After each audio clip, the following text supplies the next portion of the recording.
जय श्री कृष्णा, जय श्री राधे। पौष मास की कथा सुनने वाले सभी भक्तों का आज की कथा में हार्दिक स्वागत है। भगवान सूर्य नारायण की कृपा सदैव ही आप सभी पर और आपके समस्त परिवारजनों पर बनी रहे। तो आइए सुनते हैं आज की कथा। हमारे धर्म शास्त्रों और पूजा पद्धति में नवग्रह पूजन को सर्वप्रथम स्थान दिया गया है। उसमें भी सर्वप्रथम स्थान सूर्य को दिया गया है। इसी बात से ही आप सूर्य शक्ति को जान सकते हैं। सूर्य नवग्रहों का राजा है। सूर्य पूरी पृथ्वी को अपने प्रकाश की गंगा में स्नान करवाकर हर जीव के जीवन को सुरक्षा प्रदान करता है।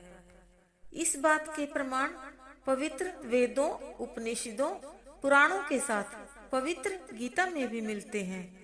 नवग्रह में आदित्य का परिचय इस प्रकार से मिलता है। सूर्यदेव यानी कि आदित्य की दो भुजाएं हैं। वे कमल के आसन पर विराजमान हैं। उन दोनों हाथों में कमल शोभा दे रहे हैं। उनके सिर पर सुंदर स्वर्ण मुकुट एवं गले में रत्नों की माला है। उनकी कांति कमल के अंदर के भाग जैसी है। वे 7 घोड़ों के रथ पर सवार रहते हैं।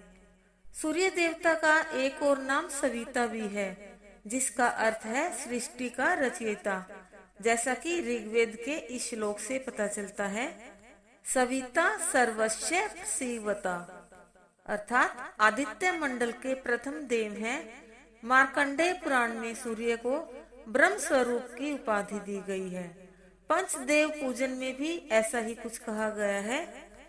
आदित्यम गणनाथम च देवीं रुद्रम च केशवम पंचदैवत्य मित्य युक्तम सर्व कर्मसु पूजयेत।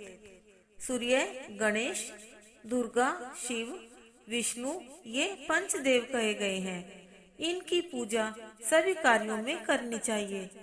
अंधेरों की कोख से प्रकाश का जन्म होता है और यही प्रकाश है सूर्य, जिसे तीनों लोकों में ज्ञान का प्रतीक माना गया है। पौष मास सूर्य की उपासना का महीना है। इस मास में सूर्य की उपासना करने से हमें अभीष्ट फल की प्राप्ति होती है। और सूर्य की उपासना करते समय इस वैदिक मंत्र का पाठ जरूरी है। ओम आकृष्णेन रजसा वर्तमानो निवेश यंत्र मृतम सूर्य च हिरण्ययेन सविता रथैना देवी याति भुवनानि पश्यन्।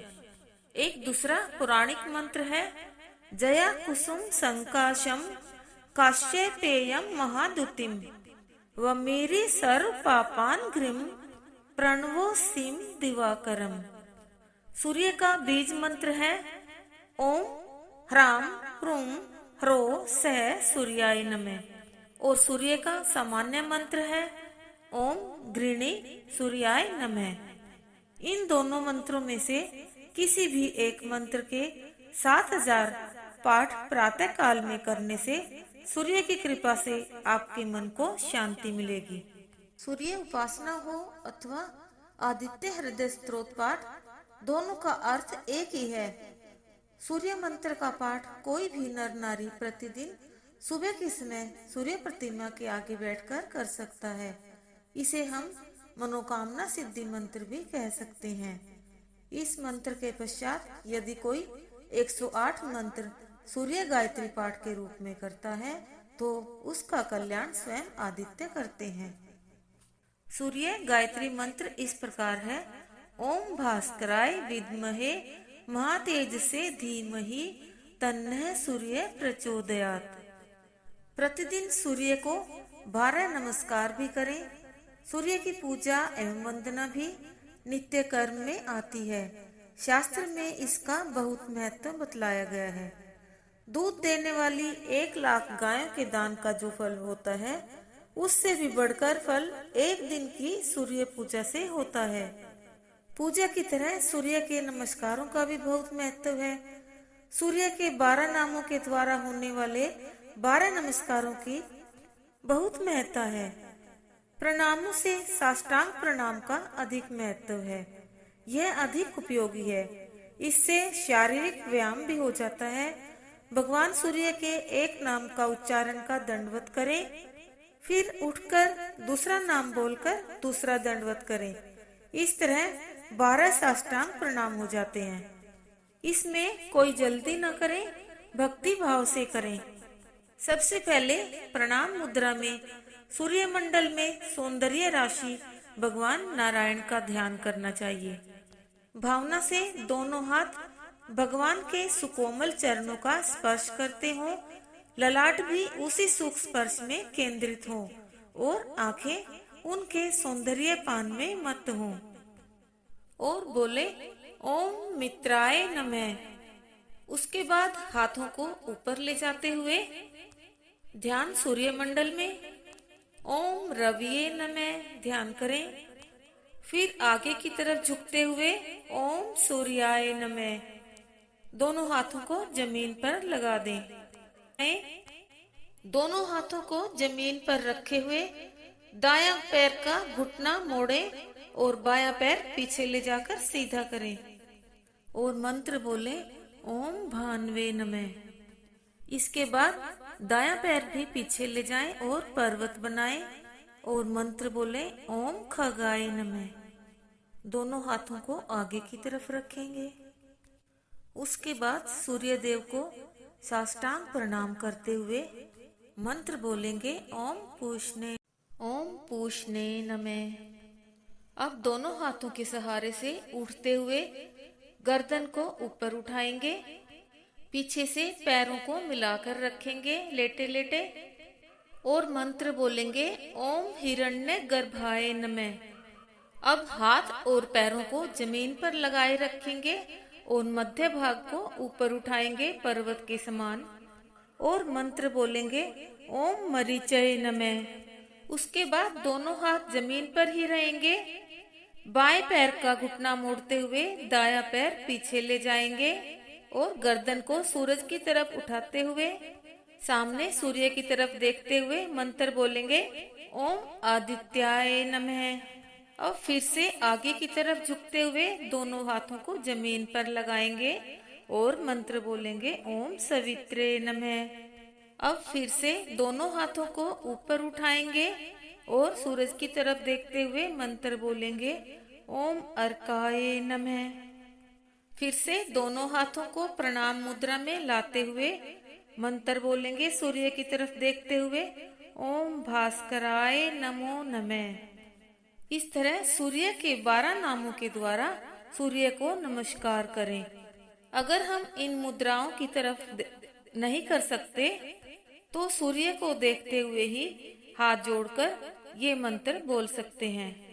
प्रतिदिन सूरज की तरफ उगते हुए सूर्य की तरफ 10 मिनट तक लगातार बिना पलके झुकाए देखते रहें। ये आँखों के लिए भी बहुत अच्छा है।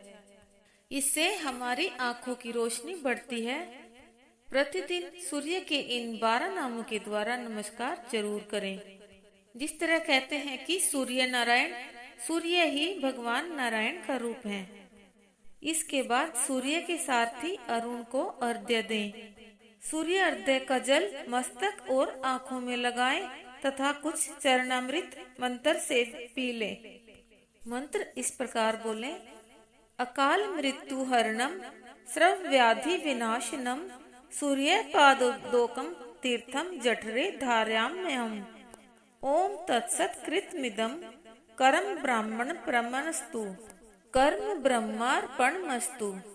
विष्णवे नमः विष्णवे नमः विष्णवे नमः। आइए अब सुनते हैं सूर्य देव की एक पौराणिक कथा। पौराणिक कथा के अनुसार सूर्य देव की 2 पुत्रियां थी। एक का नाम कालिंदी था और दूसरी का नाम भद्रा था। कालिंदी बहुत शांत स्वभाव की थी और भद्रा का स्वभाव उग्र था। एक बार कालिंदी ने अपने पिता सूर्य से पृथ्वी पर जाकर ताप करने की इच्छा जताई। पुत्री की बात मानते हुए सूर्य देव ने उन्हें ब्रजधाम में जाकर तप करने का सुझाव दिया। कालिंदी ने कई वर्षों तक घोर तप किया। जब द्वापर युग में श्री कृष्ण ने जन्म लिया तब कालिंदी ने प्रभु से उनके दर्शन के लिए अनुरोध किया। तब श्री कृष्ण ने लीला रचाई। पिता वासुदेव ने कन्हैया को टोकरी में रखा और गोकुल के लिए निकल पड़े। वासुदेव जी ने जब नदी में प्रवेश किया तब कालिंदी ने श्री कृष्ण के चरण स्पर्श किया और उनका स्वागत किया। कहते हैं कि कालिंदी नदी ही आगे चलकर यमुना कहलाई। यमुना किनारे श्री कृष्ण ने बाल लीलाएं रची, लेकिन बाद में धर्म की स्थापना के लिए ब्रजमंडल छोड़ दिया। तब कालिंदी यानी कि यमुना ने श्री कृष्ण से विवाह हेतु तपस्या की। महाभारत युद्ध के बाद जब श्री कृष्ण अर्जुन के साथ पुनः ब्रज धाम पहुँचे तब अर्जुन की नजर नदी में ताप कर रही कालिंदी पर पड़ी और उन्हें कालिंदी से उनका परिचय पूछा। तब कालिंदी ने बताया कि वह श्री कृष्ण से विवाह हेतु तपस्या कर रही है। अर्जुन ने श्री कृष्ण को यह बात बताई। तब श्री कृष्ण ने कालिंदी को कई वर्षों पश्चात उस समय पुनः दर्शन किए और उनकी तपस्या के वरदान स्वरूप स्वयं सूर्य देव से कालिंदी का हाथ मांगने सूर्यलोक पहुँचे और इस तरह श्री कृष्ण ने कालिंदी से विवाह किया। वही कालिंदी आज यमुना नाम से प्रख्यात है और न सिर्फ समस्त ब्रजमंडल में बल्कि जहाँ से भी इनका प्रवाह है वहाँ पूजनीय है। ब्रजवासी तो यमुना को माँ के रूप में पूजते हैं और उनकी जयंती पर उनके जन्मोत्सव को भव्य तौर पर मनाते हैं। श्री कृष्ण की जिन 8 पटरानियों का वर्णन शास्त्रों में मिलता है उनमें से एक यमुना भी है। मान्यता है कि जो भी व्यक्ति माँ यमुना की पूजा आराधना कर उन्हें प्रसन्न करता है, श्री कृष्ण की उस व्यक्ति पर कृपा दृष्टि हमेशा ही बनी रहती है। तो ऐसे हुआ था श्री कृष्ण का सूर्य देव की पुत्री से विवाह। अगर आपको ये कहानी अच्छी लगी हो तो शेयर करें, लाइक करें और कमेंट में राधे राधे जरूर लिखें। चाहे कहानी कैसी भी लगे लेकिन भक्तों राधे राधे जरूर लिखिए। दोस्तों आइए अब करते हैं सूर्य चालीसा। श्री गणपति पद कमल मह प्रेम सहित धरि ध्यान, सूरज चालीसा कहूँ द्रवोदया करि आन। जयति सूर्य नारायण स्वामी करहु कृपा प्रभु अंतर्यामी। अगन कांति धर गगन बिहारी, अनुपम ज्योति कला छवि न्यारी। युग सहस्त्र योजन तनु राजै, माथे कनक मुकुट मणि साजै। कुंडल कलित कपोलन सोहै, सोलखि तेज तेज पति मोहै। श्वेत वर्ण सट दस है नाथे, अरुण सारथी रजु कर साधे। 9 लख योजन रथ चौड़ाई, 136 लक्ष है लंबाई। रतन जड़ित रथ पर प्रभु राजति, लखी गति सहस चंचला लाजति। 9 करोड़ 51 लाखा, परिक्रमा रवि की श्रुति भाखा।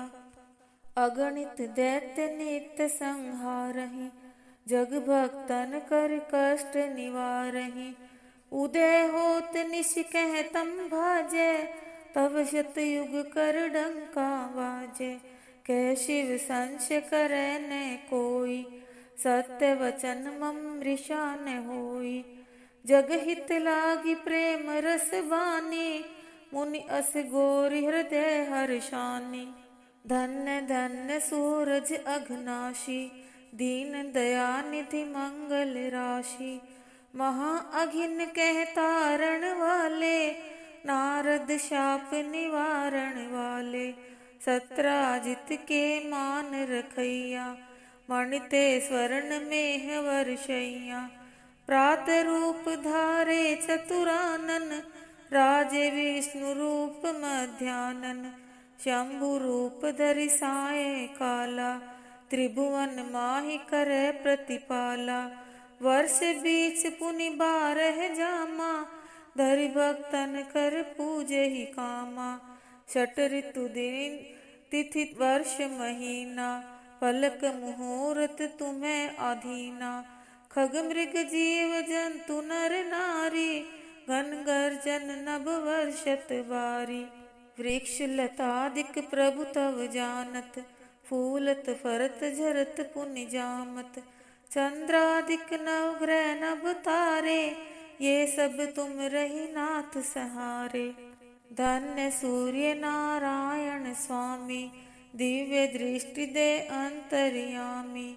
करहूँ वेगी अब पूर्ण आशा, होई हृदय मन ज्ञान प्रकाशा।